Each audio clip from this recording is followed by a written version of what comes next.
La paracha de Chukat a bien sûr plusieurs sujets intéressants, mais on va d'abord s'attacher à essayer de comprendre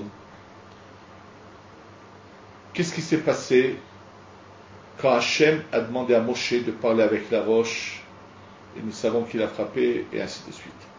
On va un peu rappeler les faits pour que ce soit bien clair. Quand le peuple d'Israël sort d'Égypte, et ils ont un problème d'eau, on l'a lu dans le Chumash Shemot, que Akadosh Baruch Hu lui dit Vehikita he tatsur. Il lui demande de frapper sur un rocher, de l'eau sort, et c'est ce qui s'est passé, il n'y a pas eu de problème. Quand ils sont à la fin des 40 ans, et qu'ils sont pas loin de rentrer en Eretz Israël, de nouveau le problème de l'eau se pose, et là Akadosh Baruch Hu dit à Moshe, prends ton bâton avec toi, va et tu vas parler à ce rocher.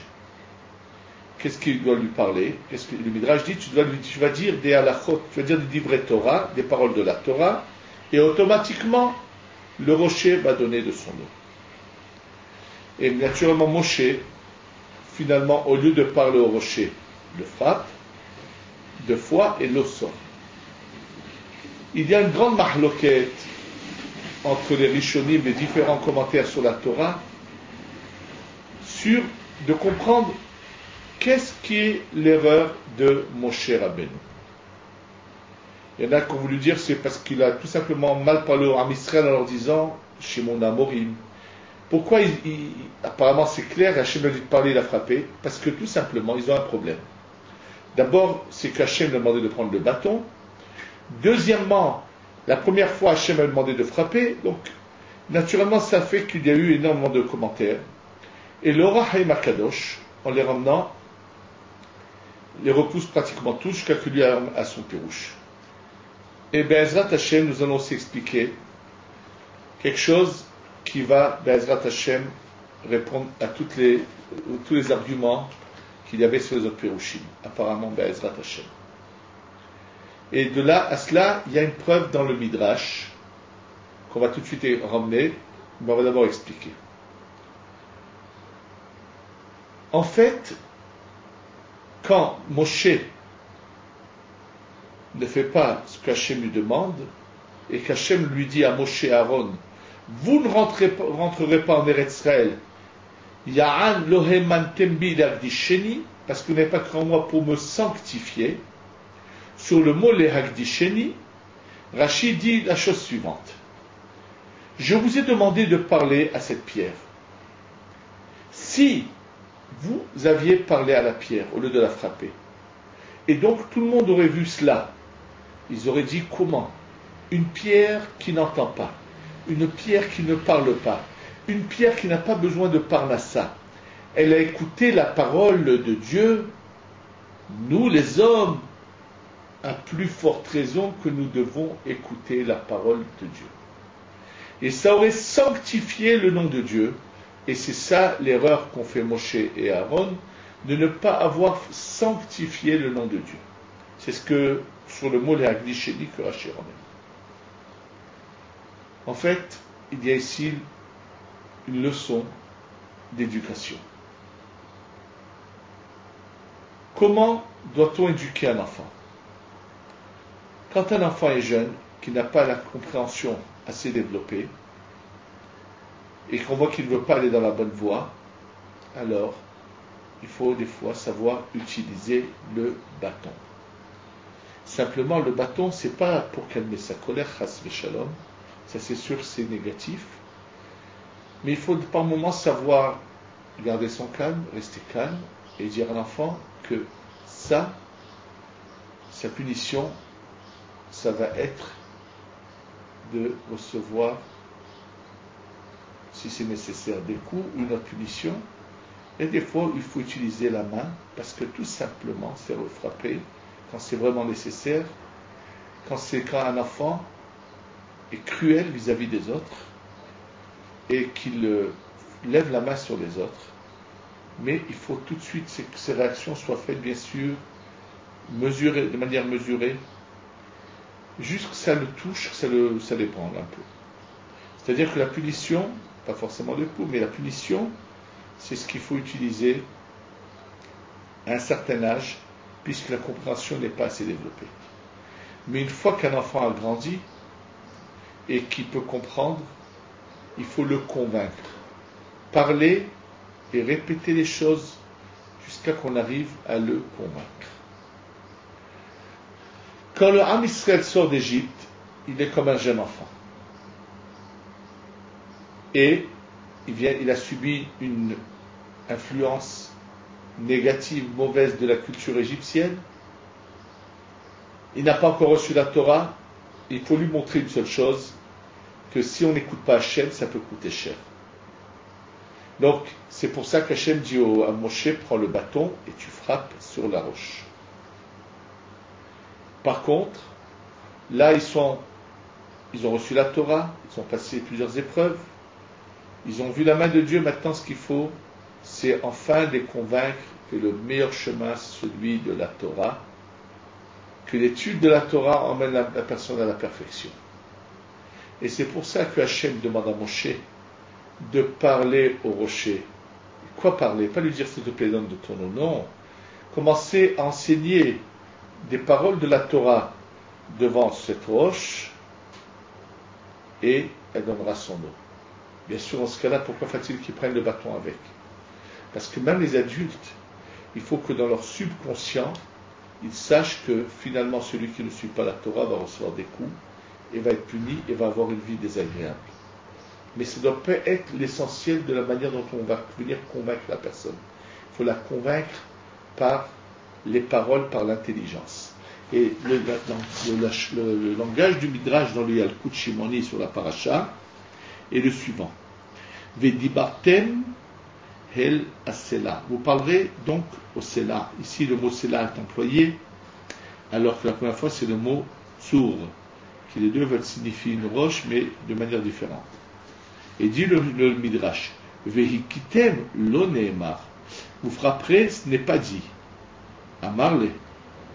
Il dit à Moshe Rabbeinu, Shana'ar katan, rabo makehu ou melamedo. Lorsque l'enfant est petit, le na'ar est petit, Rabbo, son maître, le frappe et lui enseigne. Kivan shirigdil, mais puisqu'il a grandi, bedibur ou measro, par la parole, il le réprimande. Car Amar Akadosh Baruch Hu le Moshe, ainsi a dit Akadosh Baruch Hu à Moshe, Shaya selar ze katan, hikita oto. Lorsque ce selar était petit, tu l'as frappé. Chez Nehemar, comme il est dit, ce qu'avait dit Akadosh Baruch Hu à Moshe quand il est sorti d'Égypte, Vehikita batsur, tu frapperas le tsur qui est le rocher. Aval Arshav, et maintenant, Vedibartem, et la selar, tu vas parler à la roche, Shane alaf perekehad, enseigne-lui un chapitre de Torah et sortira son eau. On voit que ce qu'on vient de dire est dans le Yalkut Shimoni, dans le Midrash. Et c'est ça l'enseignement qu'on voit là. Deuxième enseignement qu'il y a aussi, c'est que dans la Torah, il y a deux choses. Il y a l'étude de la Torah, il y a la pratique de la Torah. L'étude seule, sans la pratique, ne vaut rien. Mais la pratique aussi, sans l'étude, ne vaut rien. Le problème qu'il y a à ce moment-là, dans l'Am Israël, c'est le Erev Rav, qui est prêt à appliquer les mitzvot, mais ne veut pas étudier. C'est un problème qui, malheureusement, on rencontre souvent dans la jeunesse, qui n'arrive pas à assez d'intelligence et qui fait cette erreur. Et là, Kadosh Baruch Hu va dire à Moshe, prends le bâton avec toi. Le bâton, l'acte, l'action, c'est frapper, c'est l'action, représente l'accomplissement des mitzvot. Il dit, tu vas parler, tu vas devant cette roche, tu vas parler de Torah. Mais quelle est la Torah qu'il faut d'abord, avant de tout enseigner? Celle qui emmène à l'action. Moshe sait que cet enseignement, c'est pour que le Ham Israël puisse mériter Eretz Israël et rentrer dedans. Moshe sait que le Erev Rav a un problème de vouloir étudier la Torah. Et son pratique, oui. Il veut que la pratique seule soit suffisante pour qu'il y ait la bracha d'Hachem vienne, puisque l'eau qui sort, c'est la bracha d'Hachem. Et donc Moshe veut donner une chance à ceux qui font que de la pratique, que ça soit suffisant vis-à-vis d'Hachem, et mettre ça en valeur pour que ce soit suffisant. Et là Hachem lui dit non. Tu n'aurais jamais dû faire cela, bien au contraire. Si tu l'avais seulement enseigné, tu leur aurais montré à quel point l'étude de la Torah est importante, et même ceux qui ont du mal à vouloir étudier se seraient mis à l'étude. C'est les deux approches qu'on peut voir dans cette paracha. Et pas étonnant que cette histoire de cette roche qui a donné de l'eau, de cette erreur de Moshe Rabbeinu dans le désert, est mentionnée dans la Torah dans la paracha de Chukat. La paracha de Chukat commence par Zot Chukat HaTorah, Adam ki yamut ba'oel, c'est-à-dire, ça c'est une des lois de la Torah, lorsque quelqu'un va mourir dans sa tente. Bien sûr, on vient de nous en parler de la para Aduma, de la vache rousse, mais il y a des Mefarshim qui disent pourquoi Zot Chukat HaTorah, ça c'est le chok, la loi de la Torah, Adam ki yamut ba'oel. Adam ki yamut, quelqu'un touché à mort, c'est Adam. Il y a une autre allusion aussi dans ce passouk. La Torah niknit et là le benemi shememit atzmo alea. La Torah ne s'acquiert que celui qui se tue pour la Torah.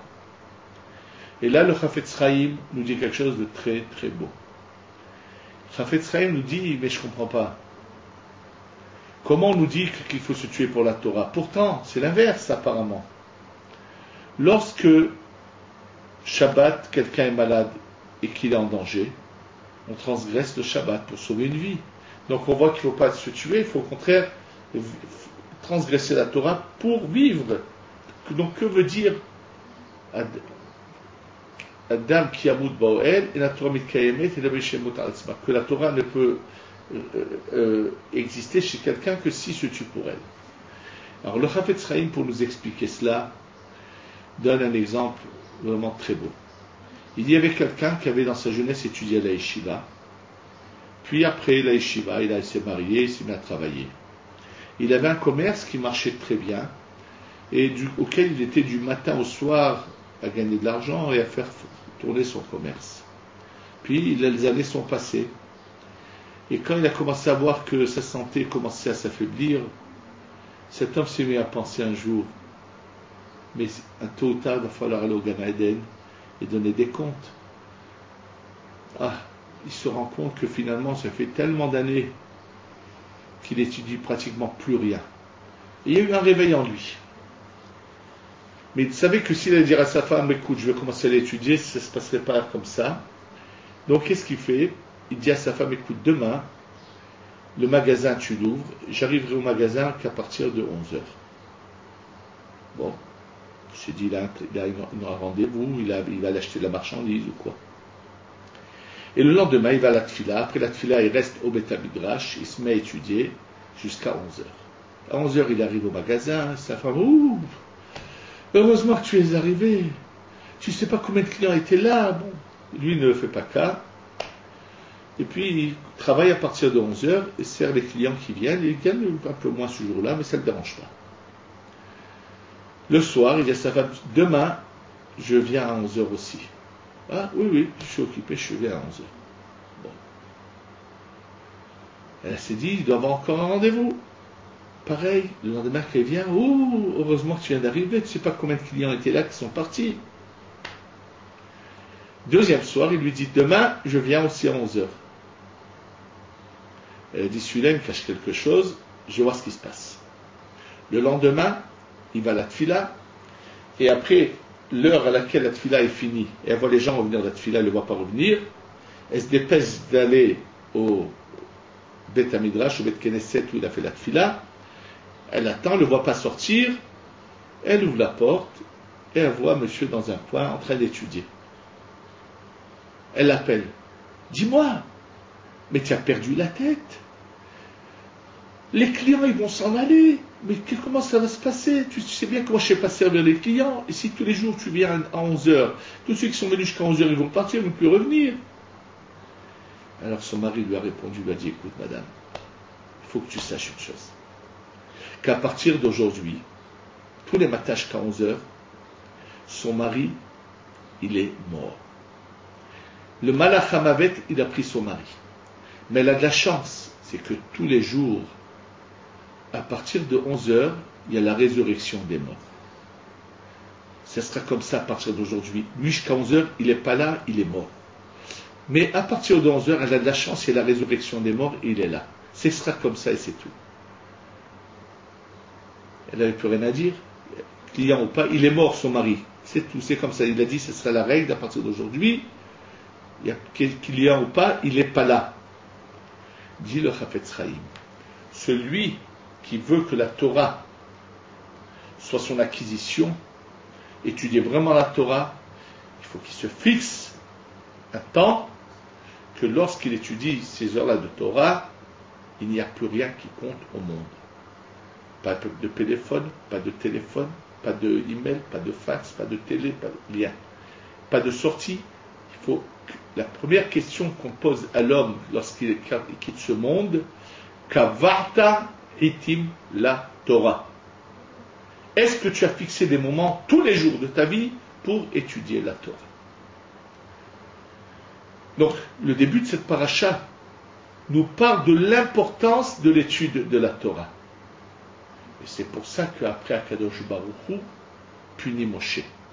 Je voulais que tu montres à travers ces paroles de Torah que tu aurais dit à côté de ce rocher et qui aurait donné de l'eau, tu aurais donné une leçon pour toutes les générations au peuple d'Israël, que c'est la Torah qui est la source des bénédictions, que sans l'étude de la Torah, il n'y a rien. Ça, c'est important. Baruch Hashem, on pourrait remercier aujourd'hui Akadosh Baruch Hu, que chacun, même chez lui à la maison, peut étudier la Torah. Il a juste à ouvrir son ordinateur et rentrer sur un site où il y a des choses de Torah, il aura la Torah devant lui. On a donné la possibilité à chacun d'étudier la Torah tous les jours. Il faut en profiter. Parce que la Torah, c'est l'élixir de vie qui fera que les hommes se relèveront au moment de la résurrection des morts et que sans la Torah, il n'y a pas de place au Gan Eden. La Torah, son étude est primordiale, mais bien sûr, il faut pratiquer. C'est clair. Mais c'est important de fixer tous les jours un moment au niveau de la Torah. Que la lumière de la Torah éclaire nos cœurs et qu'on ait la Géoula Shlema, Bekarov, Amen.